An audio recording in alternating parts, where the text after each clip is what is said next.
Shri Venkateswara gold తాకట్టులో ఉన్న మీ బంగారాన్ని విడిపించి కొనబడును. ఎలా ఉంది మేడం మూవీ? చాలా బాగుంది. అంటే యాక్టింగ్ ఎలా ఉంది, బీజిఎం ఎలా ఉంది? చాలా బాగుంది, అన్ని బాగుంది. సో హీరోయిన్ రోల్ బాగుంది, స్క్రీన్ ప్లే బాగుంది, డైరెక్షన్ బాగుంది, చాలా నీట్ గా ఉంది. హీరోయిన్ రోల్ ఎలా ఉంది మేడం? క్యారెక్టర్ హీరోయిన్ రోల్ చిన్నదే, బట్ తనకు ఒక హైప్ ఇచ్చారు మిడిల్ లో, so that is good. Dialogue delivery ఇలా అలా ఉంది. అన్ని బాగున్నాయి. పవన్ కళ్యాణ్ గారు చాలా డేస్ తర్వాత ఇప్పుడు మొత్తం స్క్రీన్ ప్లే మొత్తం ఆయనే కాబట్టి ఇప్పుడు చాలా బాగుంది. అన్న సినిమా ఎలా ఉంది? చాలా బాగుంది అన్న. కేరవాణి మ్యూజిక్ తీస్తాడు. సో డైలాగ్స్ ఎలా ఉన్నాయి? డైలాగ్స్ అసలు వేరే లెవెల్. అనేది పొలిటికల్ పంచ్ ఉన్నాయి కదా, సో అదేమన్నా దానికి మూవీ పొలిటికల్ అన్న సెపరేట్, రెండు కంపేర్ చేయకూడదు మనం. సో హరిహర వీరమల్లు మాట వినాల్సిందే అన్నారు కదా, సో వినాల్సిందే అన్న ఖచ్చితంగా. సో వైసీపీ వాళ్ళు ఇప్పుడు బైకట్ అన్నారు కదా, సో ఇప్పుడు వాళ్ళ మొహం మీద కొట్టినట్టు ఎప్పుడు అలాగే అనుకుంటారు అన్న.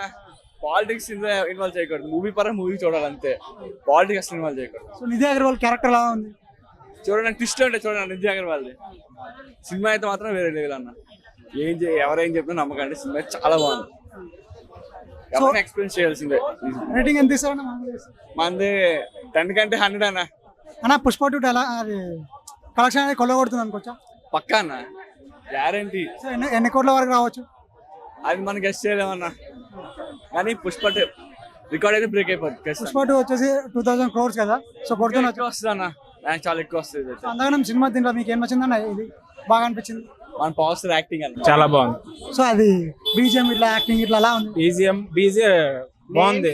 కీరవాణి పవన్ కళ్యాణ్ అసలు అంటే ఇప్పుడు ఈ సినిమాలో వచ్చేసి ఒక 15 minutes 20 minutes వరకు ఆయన కొరియోగ్రాఫ్ చేసిన అన్నారు సార్, అది ఏ విధంగా ఉంది అసలు? ఎలా అది మన సనాతన ధర్మాన్ని పవన్ కళ్యాణ్ గారు ఎలా కాపాడుతున్నారో అది ఆయన రిప్రజెంట్ చేశారు. Last pre climax and climax అది చాలా బాగుంది. మార్క్ అయితే ఉంది భయ్య, ఆయన మార్క్ అయితే ఉంది. రియల్ లైఫ్ లో ఎలా అయితే ఉంటాడో సినిమాలో కూడా అలాగే తీసాడు. సారీ, మూవీస్ ఇప్పుడు పొలిటికల్ పంచెస్ లాంటివి ఏమన్నా లేదు, పొలిటికల్ పంచెస్ ఏం లేవు భయ్య. సనాతన ధర్మం గురించి ఎలా అయితే చూపించాలనుకున్నాడో, ఆయన అయితే ఎలా అయితే ఉంటాడో అలాగే రియల్ గా చూపించాడు. దానికి తోడు కీరవాణి గారి మ్యూజిక్ అయితే హైలైట్.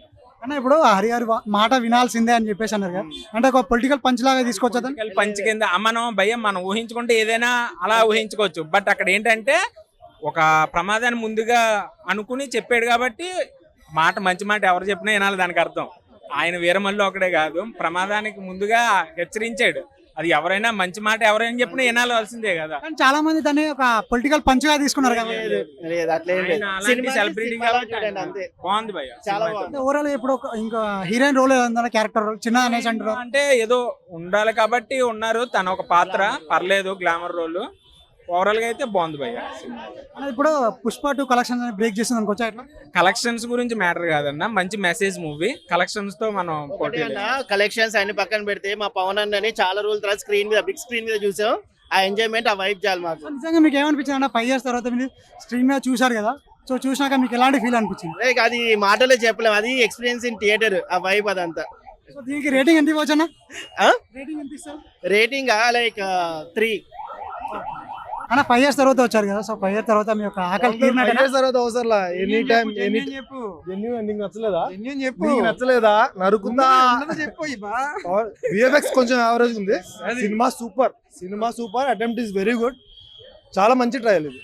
అంటే డబ్బులు పెట్టొచ్చు అన్న, 600 700 టికెట్ 1000 పెట్టొచ్చు. 2 రోజులు ఆగేళ్ళు 300కి వస్తుంది. తిను చూడు, హైదరాబాద్ అంతకుమించి తక్కువ వస్తుంది. చాలా మంచి మూవీ, చాలా లెవెల్లో కాకపోయినా బట్ బాగుంది, గుడ్ అంటే. అంటే ఇప్పుడు కొన్ని డైలాగ్స్ వచ్చేసి పొలిటికల్ పంచెస్ ఉన్నాయి కదా, సో వాటిని కామన్ పొలిటికల్ నువ్వు తీసుకునే దాన్ని బట్టి ఉంటుంది అబ్బా. పొలిటికల్ అయితే ఉంటుంది, పొలిటికల్ కాదనుకుంటే అవుతుంది. కానీ పొలిటికల్ పంచ్ అంటే మాట వినాల్సిందే అని చెప్పేసి అది పొలిటికల్ పంచ్ కిందకి చాలా మంది కన్వర్ట్ చేస్తారు కదా, దాని ఏ విధంగా? రప్ప సినిమా పొలిటికల్ చేయొచ్చు, పొలిటికల్ నార్మల్ చేయొచ్చు. అది మనలో తప్పే ఉంది. అంటే అది వేరే తప్పే ఉంది. పెద్దవాళ్ళు చెప్తే మాట వినాలంటారు కదా, తీసుకోవద్దు వినాలి. తీసుకోవద్దు. మంచి మాట చెప్తే ఎవరైనా వినాలి. తీసుకో, బాగా నచ్చకపోతే తీసుకోవద్దు. కావాలని నెగిటివ్ ప్రచారం చేస్తున్నారు, కానీ సినిమా చాలా బాగుంది, నీట్గా ఉంది. It's not about anything political ఏం లేదు. సినిమా చాలా బాగుంది అన్న. ఇంకొకటి అన్న, ఇప్పుడు హీరోయిన్ వచ్చేసి last half an hour Keeravani background ultimate, చాలా బాగుంది. హ్యాట్స్ ఆఫ్ టు కీరవాణి అన్న. ఇప్పుడు హీరోయిన్ ఓన్లీ గ్లామర్ డోస్ కోసం పెట్టారు అని చెప్పేసి అంటా ఉన్నారు. సమంత ఏం చేసింది? నదికి హిట్ అయిందిగా. సేమ్ అన్ని పెద్ద సినిమాల్లో హీరోయిన్ కామెడీ ఉంటుంది. అంతే చూసి అంత ఓవర్ గా అనిపించలే. అంటే చాలా మంది ఏమంటారంటే ఓన్లీ పవన్ కళ్యాణ్ గారి సినిమాలో మాత్రము హీరోయిన్ ని మాత్రం ఓన్లీ గ్లామర్ డోస్ కే పెడతారు, ఇంపార్టెన్స్ రోల్ అనేది ఇవ్వరు అని చెప్పేసి అంటున్నారు. ఈ సినిమా ద్వారా కూడా దూకుడు చూసారుగా, దూకుడు ఇండస్ట్రీ హిట్. సమంత క్యారెక్టర్ ఏంటి, ఏముండదు, అంతే జస్ట్ కామన్. పెద్ద పెద్ద హీరోల సినిమాల్లో హీరోయిన్ ఇట్లా పవన్ కళ్యాణ్ సినిమాలో హీరోయిన్ గురించి ఎవరు వెళ్ళారు? ఓన్లీ పవన్ కళ్యాణ్.